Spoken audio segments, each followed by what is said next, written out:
Okay, how's it going, everybody?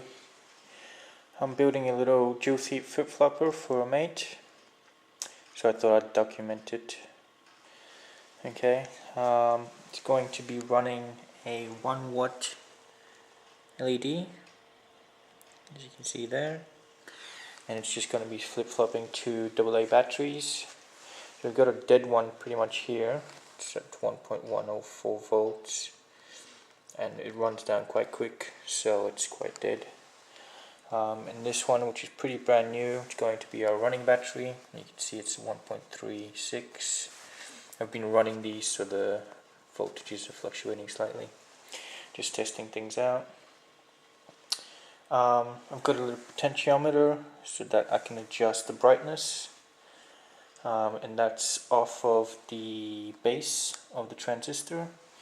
Transistor is a 2N222. I've got, those are electrolytic 10 microfarad capacitors, but I've got them connected negative to negative, which then makes it an AC capacitor. That's not actually connected, I'm just using the lead here just to connect the positive. There is no resistance on the positive, mainly because I've noticed you don't need to do that when your charging battery here is connected straight to positive. So you've got negative connected all the way to positive.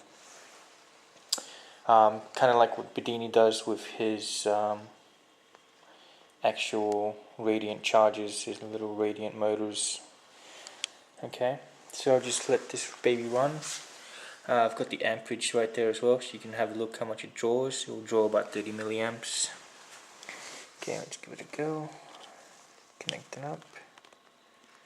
See, you can see the LED is on. It's quite bright. The charging battery is charging. You can see it's quite dead because it charges up pretty quickly. And the run battery is charging down quite quick. And we've got 30 milliamps, just under 30 milliamps of draw, which changes as I change the potentiometer. Let's change it all the way down to say 5 milliamps. You can see, and the LED. Now the LED is not very bright. The camera just shows it as bright, but it's not fully cranked. It's and that will light a room. That will pretty much light a room. 30 milliamps. Yep, that would definitely light a room and charge a battery at the same time. So you can find a sweet spot where both batteries, the charging one still charges and the run one basically drops down and hovers at a certain voltage, so you can supply that current. But this is just for a mate to play around with, proof of concept and blah blah blah. So yeah, later on I'm gonna box it up. I think I'm gonna box it up into one of these little containers here. Make a nice little night light. He wants to make the night light for his kids, and then he can just flip-flop the batteries every night.